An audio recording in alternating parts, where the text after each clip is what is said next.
Well, what they can do is they can follow me on Facebook under Milicent the Strategist is my Facebook page.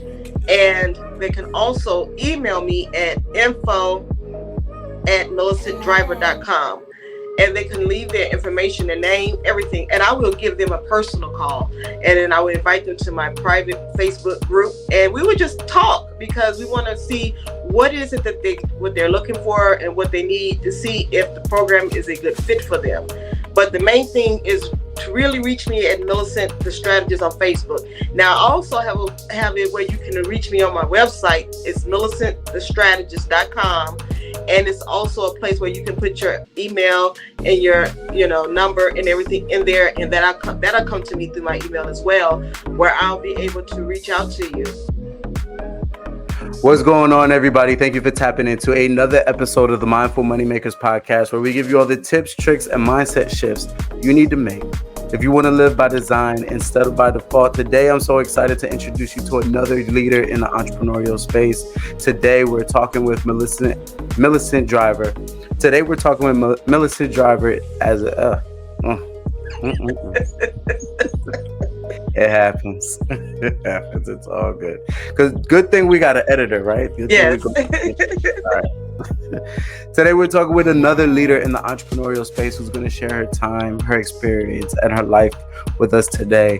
Milicent Driver is an entrepreneurial strategist, author, and speaker whose work reflects her unwavering commitment to helping women overcome obstacles and harness their inner strength. She is the author of 2 transformative books, Pretty Ugly, Strategies to Developing Your Mindset and Discovering the Beauty Within, and the Self-Love Guide, Affirmations and Strategies to Embracing the Essence of You, along with multiple co-authored anthologies that broaden her reach and impact. Milicent holds a Bachelor of Science in Sociology and a Master's degree in Public and Environmental Affairs with a concentration on human services, as well as marriage and family therapy.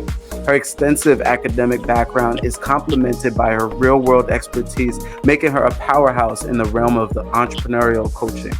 As a certified Christian life coach in evangelism and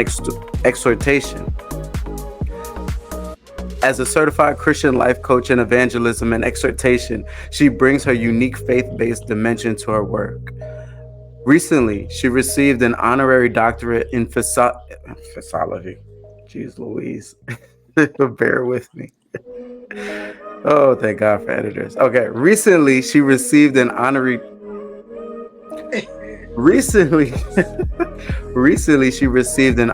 doctorate in philosophy. Recently, she received an honorary doctorate in Philosophy of Business Entrepreneurship and a certification as a business entrepreneur coach. Milicent's mission is clear: to guide women towards personal growth, mindset transformation, and entrepreneurial success, helping them realize their inner beauty and strength. We're thrilled to have her with us today to share her insights and her journey. Welcome, Milicent. How are you today? I'm doing great. Thank you. Yes, indeed. I'm so excited to have you here. Thank you for spending your time with us today. Now, I was able to introduce you briefly, but I want to give you an opportunity to kind of introduce yourself a little bit more. Tell us about how you got started, where you are now, and where we're headed. How I got started is crazy because when I first started thinking about entrepreneurship, it was years ago. And I wasn't thinking in entrepreneurship as far as in this realm. I was thinking about kind of like brick and mortar. I had ended up with a daycare. I did all the research and I did all the calls and I did all the things I was supposed to do and ended up with a daycare. When I ended up with the daycare, it was restricting. I wasn't as excited because I couldn't do as much. So I knew I had the entrepreneur mindset, but I just didn't know in what direction. So after some years of going through some things, after I was working full-time as a counselor, but then my son passed away in 2011 and I ended up not working, needed some time off because of that. Then I ended up getting, I don't want to say sick, but I had some strokes the next year that caused me not to be able to go to work. When I was ready to go back to work, I couldn't because I had to deal with the effects of the strokes. So I actually was just kind of dormant for a while. I was kind of frustrated. I was hurt. I don't know. I wasn't there. I went to school and I did all the things I was supposed to do. I poured into myself only to sit at home and not be able to do anything because of what I went through. And it was such a hard, it was just a very terrifying time for me. So as I was sitting around, I just started researching because I was a counselor. So I thought, Mm. okay, well, I'm hearing a lot about coaching. What does that mean? So I started doing researching. I started doing research on coaching. And as I was starting to research, I started to learn about life coaching. Then, as years went on and I became certified, I realized that life coaching was so broad. I really thought I knew the business just from the course, and I really just didn't understand probably anything. And I just went deeper. And as I started to go deeper, I started to learn so much about what entrepreneurship really meant to me. So that's kind of how I got started, just researching and doing things, trial and error, and just kind of stumbling on what I see now as the whole, beautiful world of entrepreneurship, the way that I desire it to be. So that's kind of how I ended up where I'm at today. And of course, so many different things between there and here I've done, like write and some books, and just a whole lot of different things I did to kind of gel all of it together to get me where I'm at today.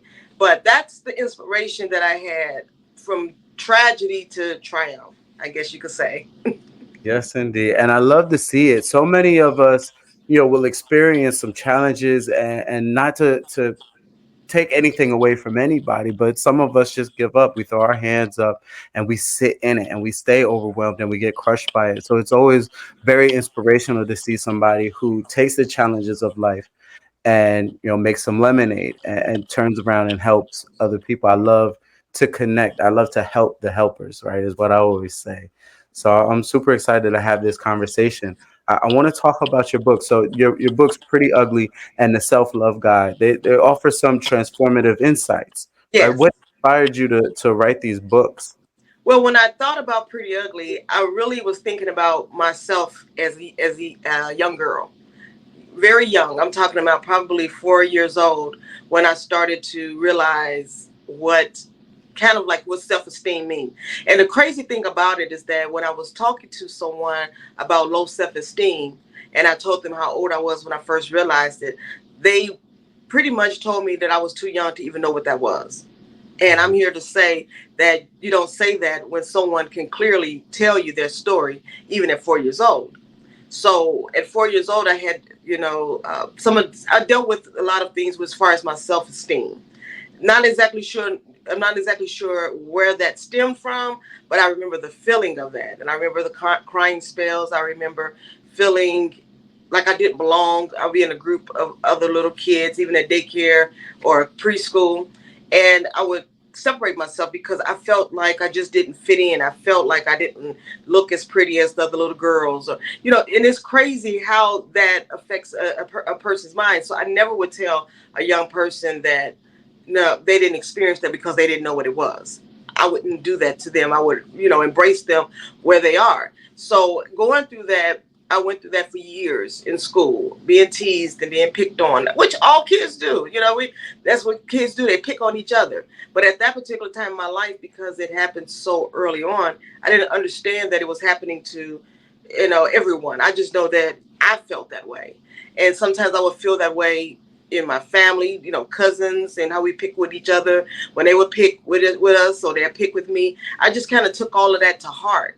So I grew up really feeling like I was not pretty, like I was ugly, um, like I really just didn't have anything to offer. So for years leading up to maybe my high school years, I spent a lot of time trying to look the part. I tried to look like the other girls, carry myself like the other girls.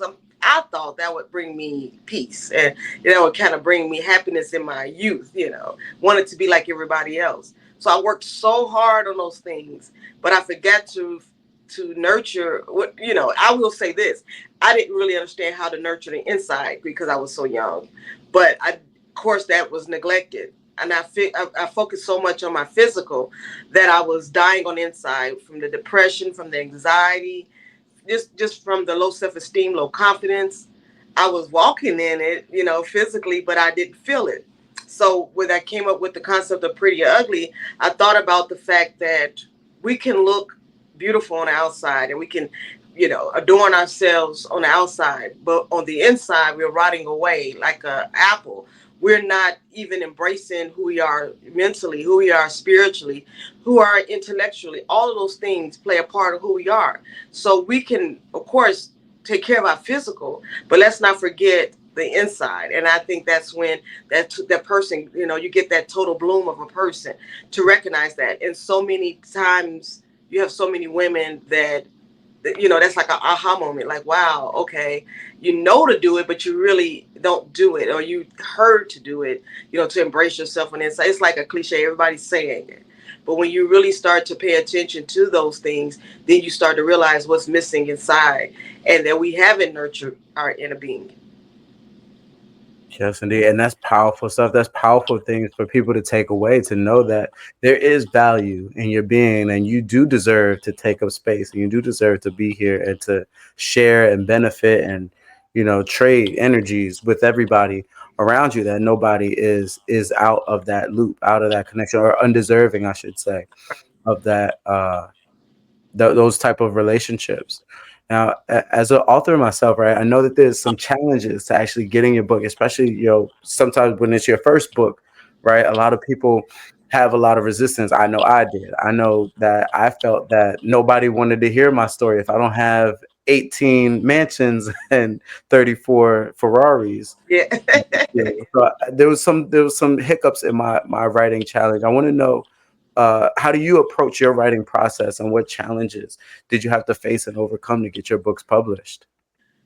The first thing that I would say that was a challenge for me was just understanding the writing process of how to write a book itself. I worked on papers in school, term papers and all kinds of things. And I was a good writer, I thought, for school, but I didn't understand nothing about really how to put a book together. So I would sit down for hours and go through, just kind of like map out outline, and I followed it, and sometimes I didn't. I was beginning to write a book, so I didn't probably do everything that would made it easy for me, like follow an outline. I had one, but I just kind of went with the feeling at first, and I would sit and I would just kind of start on one chapter at a time, and I would just write and write and write, and then I would just read it and read it and read it, and then I would change and change and change. So it's almost like the challenge I had at the beginning was I didn't trust my writing. I didn't trust how I was feeling. I didn't trust what I was relaying. And I caught myself doing things repetitively on the same, thing. I wasn't able to move past where I was at. So I had to be okay with just saying, okay, I can get back to that, or it's okay for it not to be perfect right now. So I started to, work on other chapters. And I think the critiquing of myself and the being hard on myself at first was just kind of like the barrier. The next thing I would say was, in that, it was the confidence. You read it and you feel good about it. Maybe 3 days later you read it again, and your confidence just kind of shrink, because you be like, oh my God, I don't know if this even makes sense, and who's going to read this, and like you were saying, is anybody going to be interested in reading this book? But I would read it again, and then I had to kind of condition my mind that, yes, someone needs to hear it. It'll be okay. Keep going. So I had to really, sit down and really, write and get that off of me. Then it became the whole part of understanding what it was like to put a cover to the book, how to write, how to get the right title, and, how to make it appealing that people will want to even read it, how to put the blurb on the back. So I had to learn how to do all of those things. I had a coach, of course, that really supported me in writing my first book, and helping me to understand that, these are the kind of components that go into writing and to really publishing a book. So I had to learn how to, make sure that the page count, and the cover and the stem, all of those things, how they all come together. But I learned those things because I wanted to know for myself. And then too, I've been helping other women with their writing and everything, so that I can support them in understanding, how to put together the book and how to send it, even if it's through, Amazon, KDP Amazon. They're able to, kind of put the book together and prepare it for you. So that's kind of how I published my first book. is going in that direction. So when I had an editor, I had a proofreader, I had all those things to help me to create my book. And I had to learn how to trust and to lean on the support that I had. Once I got it published, then again, the confidence come again. It's out there. I got books. Someone buys the book, and I'm like, what if they don't like the book? So it's so many different. I think obstacles with writing. The easy part is to sit down and really. To me, the easiest part was writing. Just sitting down and getting your thoughts together. Once you add all the other components to it, then it becomes a little, it becomes more challenging because now you have to release it. Yes, indeed. Yes, indeed. And it is always hard, putting your heart out there, sharing your experiences, being that type of vulnerable and transparent with everybody. But I think that it's necessary. I think that, well, my grandmother, I was helping her write her book, coincidentally, the context of the conversation, but I was helping her write her book. And she said, secrets keep you sick, right? Because she was Oh, going through, yeah, she was going through rehab for a drug addiction. And that's what she took from them. They just said, let it all out, tell us what's going on, be transparent. And I find that to be true in a lot of our stories. I think that we are put here to live fully expressed lives, but most of us live suppressed lives. And that is a breeding ground for depression, anxiety, and things like this. All these things, these stories, this value that we're supposed to let out, we're afraid to do so. So we bury it down, and then we end up burying ourselves, burying our essence, our purpose. It's nuts. It's nuts. No, Millicent, you hold a Bachelor's of Science in Sociology and a Master's degree in Public Environmental Affairs and Marriage and Family Therapy. How have your academic pursuits influenced your approach to coaching and entrepreneurship?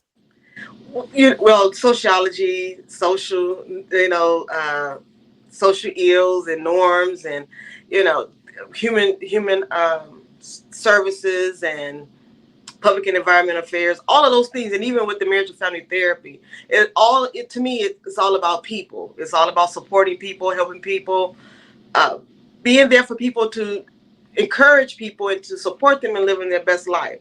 And even in an environment, encouraging the environment to be at its best. I love to work with people. I just love helping people. It was just natural for me. When I went to school, of course, I was in sociology, and they was like, well, there's no money in sociology in those areas. And I knew that I wasn't going to get rich in those areas, but my heart was there. I tried accounting and I tried business, but it was so isolated, and it wasn't giving me any kind of satisfaction.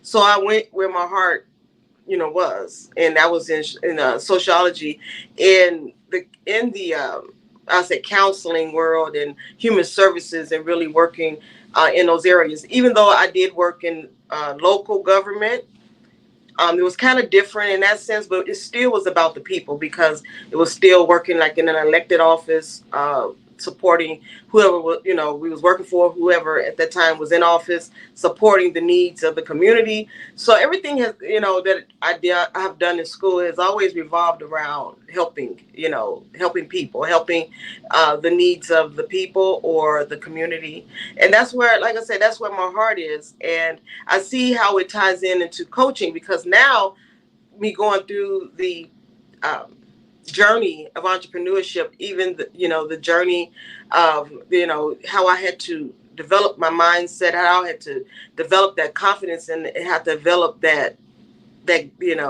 resilience, or to even recognize the resilience. I say that. That's kind of how that ties into with my degrees in the coaching. So now I'm about empowering. It's like, okay, I'm looking at women particularly, that want to either write a book, or they want to establish their brand. They want to tap into entrepreneurship to find out what it is that may want to do. What do you see yourself? What are your goals about it, and how to identify your values and all of those different things with that. So that kind of ties in, to coaching from the counseling, human services world. I want to see women succeed. I want to see them reach their goals. I want to see them win at this. And so this is just the area that I chose as far as in coaching. I just feel that this is really, for one, it empowers women with, in their mindset. It empowers them financially, and it just gives them that, that level or that platform that they're looking for to really, be in charge of their own thing. And I think that that's a wonderful thing. And so my whole desire, my whole goal is still to be supportive and to be nurturing, to the community that, that I, a part of, and to the clientele that I support. Yes, yes, indeed. Yes, Lord. Yes, Lord. Now, and you're also a certified Christian life coach in evangelism and exhortation. So, how do you integrate faith-based principles into your coaching?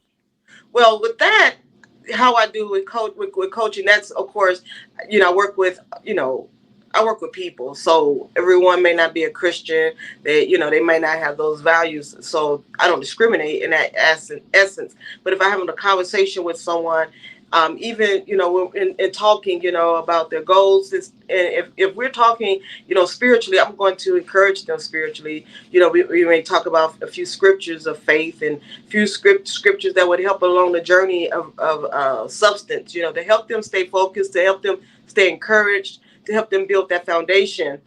To talk about, and even in that encouragement, like you said, when it comes to entrepreneurship, it can get daunting, it can get frustrating at times, and that encouragement spiritually, and really, giving them that word, giving them that foundation that you have spiritually, the word of God, basically, and Hmm. giving them that those tools so that they can be successful, because we know where our help come from. And I truly have trusted God and leaned on God and have prayed and know that He has ordered my steps. So those who will hear, I will definitely pour into them, or in this times where we pour into each other, and Hmm. that keeps the momentum going as far as that. So when it comes, I told that's always a focal point for me. That's been my foundation and will continue to be. But I am an entrepreneur and professional, so I would be there to meet whomever where they are. But those who are, followers, then we're going to encourage each other spiritually, and we're going to uplift each other in the Word of God, so that we are successful in our endeavors, and we know that He would get all the glory. Right, right. It sounds like there's layers to your support where, you can reach the masses, you can reach a human being, you can meet people where they are. And for the people that are aligned with you spiritually, in a faith base, there's an added level of value to where you can share this foundation, share this shared experience, right, and propel people to their own personal next level. Would you be able to share like a success story where you had a faith-based coaching situation and you made a significant difference in somebody's entrepreneurial journey? Yes, I actually am working with an individual with her journey. She's an entrepreneur where she has merchandise where she sells baskets, and she also, was doing Mary Kay, and she was doing a little paparazzi. So it was a different type of entrepreneurship, but those are the things that she was doing. So now she's starting to want to develop her brand, and she's wanting to work on her book, her journal, and so we're talking about her faith walk. We're talking about a faith journal. So now, she's incorporating the scriptures. So she's not going to just have a journal with affirmations. Now she wants to add those scriptures in. So we are working together, and we're, getting those scriptures together to fit what it is that the affirmations or that particular part of the journal calls for. And we're just making sure that it lines up, and we are encouraging each other through that and praying with each other. And she's, actually, and she actually just sent me an outline last night of that. So that's, just being that support, and I know that that's the foundation of where we're working at. So just to see that come to fruition, and also working with someone who with speaking, you know. So of course, like you said, there's just two parts of it. So sometimes the speaking could be in a I don't want to say religious, but in a faith based atmosphere. So just encouraging that, and also using some of those same skills you made in the secular part of things, spilling over into the spiritual. One of the groups that I'm a part of in my state, is called the VIP Women's Center, but this is basically a faith based. So when we have our conferences about entrepreneurship, but we still tie that into the scriptures, into the foundation of faith. So that's been a interesting thing to really see how entrepreneurship and faith kind of intertwined. So that particular group actually, I'm not saying they gave me the idea to really intertwine the two, but they showed me how to merge it. I already had the idea, I just didn't know how to do it, how to merge it. But being a part of that group actually showed me how to merge the group. So now, as far as, like you say, speaking, being able to stay in that realm of, entrepreneurship, business, and being able to make those moves, but being able to, and still integrate the spiritual part of it. That's been a work in progress for me. So that's something that's kind of new. So I hope I answered the question right. Yeah, yeah, yeah. That's exciting. Yeah. That's exciting. I'm curious to know, like, what are some of the common obstacles that professional women face when they're transitioning into entrepreneurship, and how do you help them overcome those challenges? I think one of the biggest challenges, or challenge rather, that I see is, oh, just really taking that leap, just really taking that leap, because they always say, oh, a lot of people, they call me Meal. They be like, Meal, okay, yeah, I got these ideas, and I'm ready. I'm gonna sit down. I'm gonna write these things out, and I'm gonna get them to you. And then life takes over, or their careers, or certain things going on with that, and they kind of push it to the back burner. I think that, honestly, I think it's just the fear of just stepping into it and saying, okay, let's make some things happen. Because it's going to be, if you're transitioning from employee to entrepreneur, then that mindset is going to be difficult. So Hmm. what I try to do is send them a message and say, hey, um, you ready to do this? I still got you. Or if it's like I said, working on a book, you'd be like, hey, did you work on that outline yet? Or did you get this done? Did you get that done? Or, just kind of, sometimes I just reach out and reiterate what they told me as far as their goals, and be like, man, I know you're excited about such and such and such, and like, man, I can really see you doing this. I think it's your time now. Then if there's a spiritual connection, and I'll be like, hey, I know this time is ordained by God. I said, this is your moment. To come on, let's get this, and let's go forward. So I think that it's the desires there, because a lot of these women are professional, or they already have experience in actually working and making some things happen in their lives. So they're not just like, okay, I'm just on a whim, just want to start a business. They have a mindset of success. So I think what it is that too, they get comfortable. Is I want to do this over here, but I know what to expect over here. Hmm. So they don't want to. It's like, man, I want, So I try to encourage them. You don't have to quit your job. You don't have to make any strong moves right now. Let's start somewhere, and then you just never know where that would take you. Hmm. And I recently talked to a young lady that was working and making good money, making six figures, actually, and lost her job. And I was encouraging her. I said, some of the things you was doing on that job, that you can do as a independent contractor, and it was like, well, I'm not in the headspace for that right now, and so that's the thing. It's like, if it's not what they're used to, even if they can probably make more money, they can be, their own, person, and they could really make some strides, with it. They, it's not the norm. So they're not comfortable really making that move. Hmm.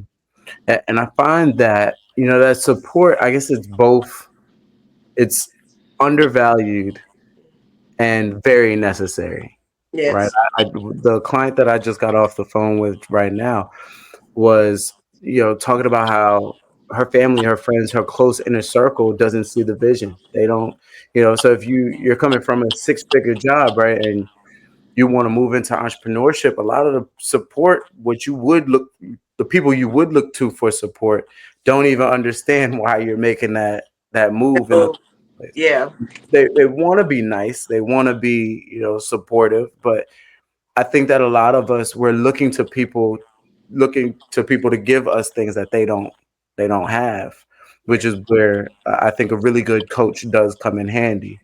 And when it comes to hiring a professional, that's kind of where people are like, oh well, I don't know, man, maybe I can do it on my own. And you spend the next 2, 3, 4, 5 years trying to figure it out on your own, because you think uh, I have family members. It's like, I know what to do. I know what to do.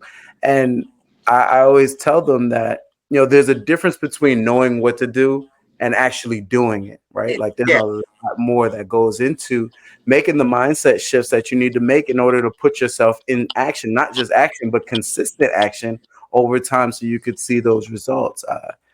I think that people listening to this right now should get a better sense of how valuable a coaching relationship is, having a mentor. What do you think? And I will say this, that when I first started out, I had a coach, and and I think she was great for what I needed at the time. But I will say that according to the contract, I don't think I got everything that I was supposed to get or everything that I needed to be successful. And Mhm. that really irritated me because towards the end of the contract, there was another contract sent of possibly still working with her, to keep the momentum going. And I said, that's all fine and good. I see the strategy behind it, but when you kind of leave people out hanging and you only give them so much, that's not fair. If a person is looking at you as a coach, you're supposed to make sure that you give them what they need. Because I will say this, if you're a good coach, then and you really are coaching your people in the best you can, they're going to probably still need you later on, because they're going to trust you because they're seeing the results, things are happening. So they're going to always, they're going to be looking for the next thing so that they can take things to the next level, if you're that person. But to not to deliver on something and then say, hey, let's keep it going, that's kind of disheartening for people. So a good coach is someone that will get you in the right direction so that you start to be able to see your progress, to see the things that you all talked about. Now you can be able to see those things to come to play. Now, if something doesn't happen, it would totally have to be on that individual's part, because the coach, we should deliver everything. We should be able to deliver what it is that we said we can deliver. Well, we can control on our end. But if we're both working together, then there should be some great results. And if someone's lacking, if the coach is lacking, then that to me, that's pretty bad. That's worse to me than the client slacking, because we have promised to deliver a service that we're not doing. So having the right coach is very important. And it's sometimes you just trial and error. You sometimes you just don't know out here, but really, really, really, now is the time to really dig deep, because Right. a lot of people out here is doing it.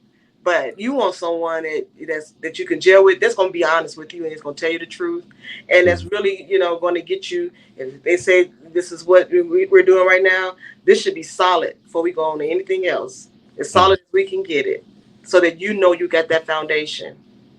I agree 1,000%. And I did the trial by trial by fire, trial and error option, and getting burnt isn't fun.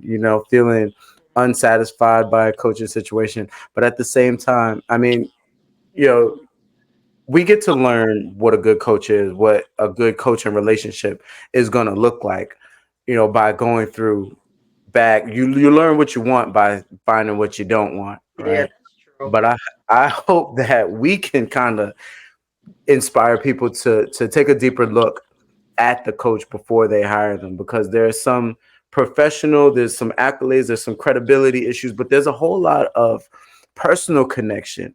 I know that the coaching industry is probably 90% plus white people, right? So that's one of the biggest reasons that I saw it necessary for me to become a coach is not only white people, but it's also overwhelmingly female too. Yes, it is. Which yeah, which is so much of a problem because a lot of my clients are women. I have a couple of guy clients, but just the African American representation is super important because there's experiences, there's language, there's lingo, there's feelings, there's emotions that need to have a safe space as well. And I think that there is a natural limitation to some of those coaches that are phenomenal coaches, but they just don't translate well over into different cultures, and then we're left with pieces of us that go unaddressed that should be addressed in coaching situations. So I love that we get to stand up here and say, hey, yes, a lot of what goes into coaching is very good, and yet there are still some things, some key things that you need to look for depending on who you are and where you're going that can make or break a coaching relationship, right? And if you're not aware of what you need to look for, then you get to be trial by fire. You get to be trial and error, right? That was definitely me. Like I said, when I went through my first certification, it was just Christian life coaching. So Mhm. it was just the real bare basics of coaching, which was really what you need. You need that core, but I didn't know what to do with that. Once I got it, I'm like, okay, now what? So I'm thinking I'm gonna be a life coach. So I'm just gonna help people life coaching it, and I'm like, people, that's so general. People were like that, like, okay, okay, so I was like, it gotta be something deeper than this, because this isn't reaching the people anymore. Yeah. It's kind of like, okay, now what it's basically, you know they telling me, basically, maybe I want my house to be cleaner, so let's work on that. Mhm. And I found out that there wasn't a need really in those areas. So it's Mhm. like, where's the need at? Because I was missing that point, that picture of it. So I didn't know what to do. I was research. I didn't even understand what niching down was. I didn't understand none of that. Mhm. So getting with the right coach and getting with the right team will really really make a difference. You don't give someone tools and then let them just go out there and try to figure it out. It's rough out there. Right. No lies told. Not a single lie told. But we're on the journey. We don't give up. That's the only rule. We No, never give up. I'm telling you, if you don't give up, I mean, I mean, you're closer than you think, Mhm. anyway, to what you have, with the success that you're looking for. You're right there. There's no need to give up. I mean, it, you fail not even trying. But I mean, if people knew how close they were to really getting, diving into what it is that they desire to do, Mhm. they would keep going. I mean, this life is a journey. Like you said, this is a journey. This is our lives. You know, go out and follow your heart. Do it. And what's the worst that can happen? Right, right, right. So how important would you say mindset is in achieving entrepreneurial success? And what strategies would you recommend for anybody listening right now that needs to develop a resilient and growth oriented mindset? Well, mindset is the foundation, of anything, especially entrepreneurship. If your mind's not right, it's just you have no foundation. You have nothing to build on. I feel Mhm. like it's just the root. It's like planting the seeds and having that root so that your tree can stand firm and be strong and tall. Mhm. Some of the foundations of it is really sitting down and take an assessment of where you are right now in your mindset when it concerns entrepreneurship. See what are your thoughts about it. What are your thoughts of, and what I mean by assessment, some of those questions can be about how you feel about entrepreneurship, but in turn, how do you feel about yourself in entrepreneurship? What do you see yourself in that? Do you feel that you're capable? Do you feel like you could be successful, and if you don't, why not? Those type of things, really finding out where you are, who you are, and if this is a desire of yours, do you really believe that this can happen? And that's the thing. We having that mindset to be able to. I feel like it's a launching pad. Establishing those goals and those desires. What are your desires? What are your goals? And they could be personal. They could be business. What do you value in your life? Mm-hmm. And all of those things can kind of tie in, to, if you value money, in what way do you value money? Mm-hmm. And that may be your motivation, for entrepreneurship, and that would be, an asset, but that couldn't be all of it, because you may, make money here, you may not make money there. So, just really finding out about you and how that ties into how because I feel like the personal and business gotta go together, because you're the same person. And Mm-hmm. how you value yourself, how you value those things around you, how you even value your family, your spirituality, and your intellect, all of those things, how you value all those things spill over into how you even value your business, and how do you value your brand, because when you show up, you're showing up. This is a part of who you are. So mindset is the key. I feel like I feel like before when you start something, the first thing you should do, I don't care, at the very, very beginning, talk about mindset, find out where you are and what needs to be developed, if anything. Mm-hmm. For sure. I couldn't have said it better myself. I mean, it all starts with mindset. I always say that where your mind goes, your body is going to follow. And where your attention goes, energy flows. Yeah. Where energy flows, things begin to grow. So you're definitely on point when it comes to that. Millicent, what are some of the things that you're working on? Some upcoming projects, offers, or Oh, programs that you might be launching that you're really excited about? well, I'm excited about, where can I start? One of the things that I'm excited about, and I will say this, is that I did start a podcast at the beginning of the year, and it's Tea with the Queens, and it's transformation empowerment, and I just changed the A. I had acquire, but now it's achievement, because we're acquiring it, but now we gotta. I'm thinking, okay, we're acquiring these skills, but we need to get to a success, an outcome. So I said achievement. So I'm changing that to transformation, empowerment, achievement. And what that does is, of course, it speaks for itself when we talk about different things. I mean, it can be anything from uh, finding life after loss. It could be, talking about entrepreneurship. I had an episode about decluttering, free up our space so it can free up our minds.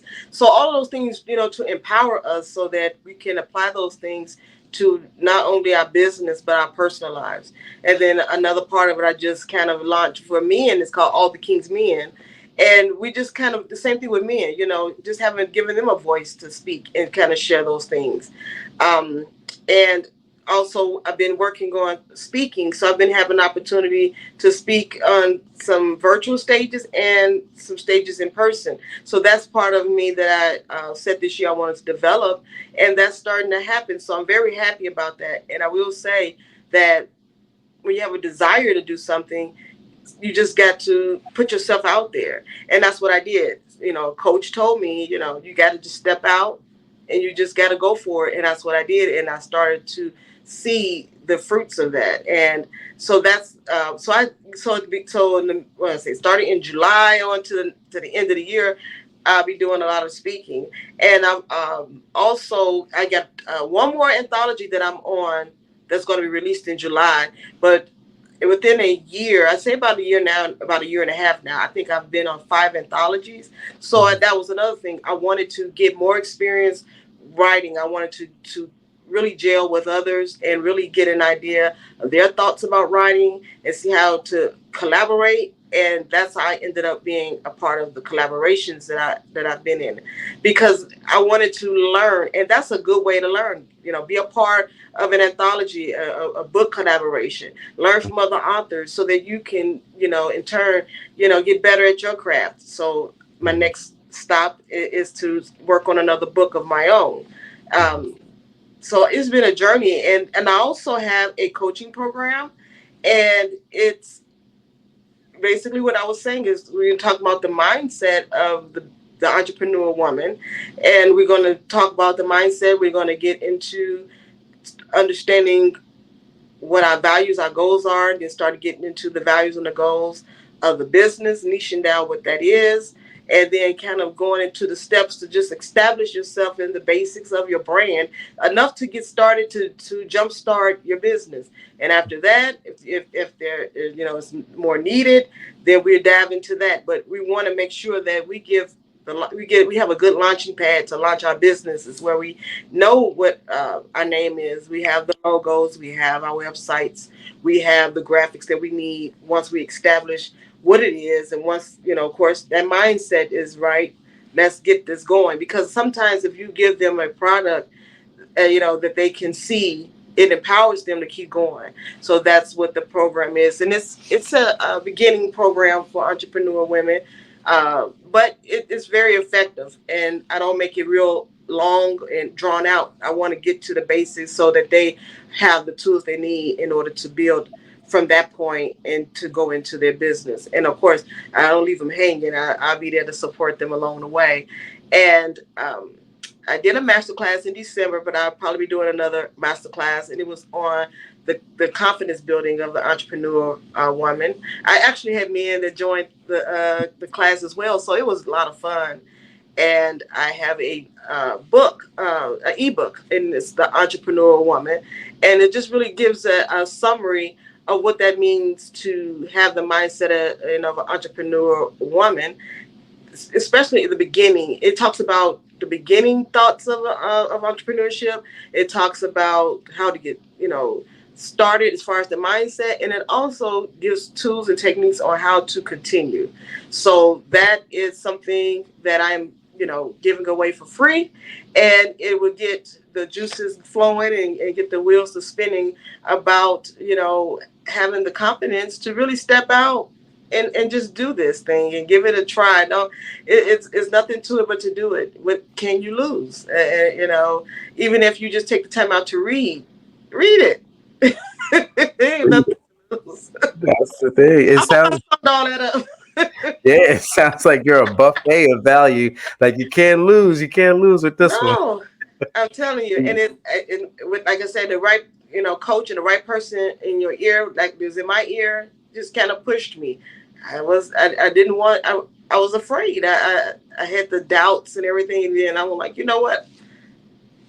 I don't have anything to lose. I done went through so much. I'm here, and I'm still here, so I might as well. I love to see it. I need to celebrate you one time for the one time. Yes, indeed. So Good future. So now I know there's somebody listening right now that's super inspired. They want to get to know you a little bit better. They want to get closer to you. They want to see what's the process of getting into your coaching program. What is their next step that they get to take from this podcast to get it closer to becoming a client of yours? well, what they can do is they can follow me on Facebook under Milicent the Strategist is my Facebook page. And they can also email me at info@milicentdriver.com.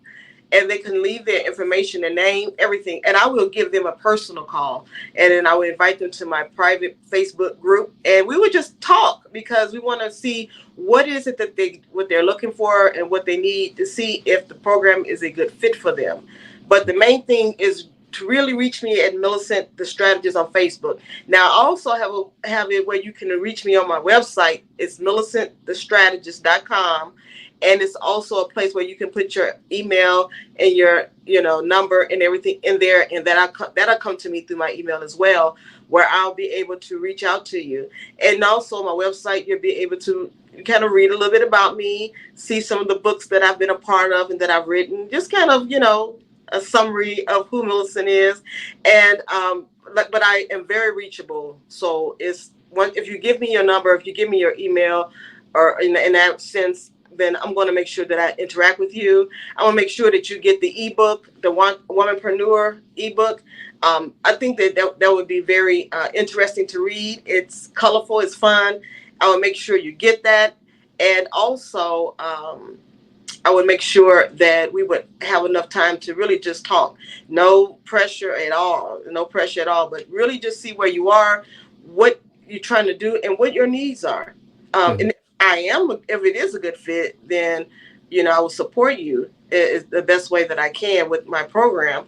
And if it's something that I can give you real quick that you could take away from the conversation, then I would do that as well. But that is the best way. And I will say this, that it would be a great union, a great collaboration, and it'd be a great relationship. And I will also get you on my podcast. So I'm going to make sure that you're seen and that you're visible. And we're going to have a lot of fun doing that. We're going to be working with individuals who are in the program that want to get a website, graphics, get a logo, things like that. That's part of the bonuses that we'll be having. So that'll all be explained when we have the conversation. But I want to make it as fun, as easy, and as exciting to really get your thoughts off the ground so that you at least have a foundation and you can kind of determine where to launch from there. And then we can still work together if that's your desire. But yeah, Milicent the Strategist. You can't go wrong with Milicent the Strategist. Website, Facebook, info@milicentdriver.com, email.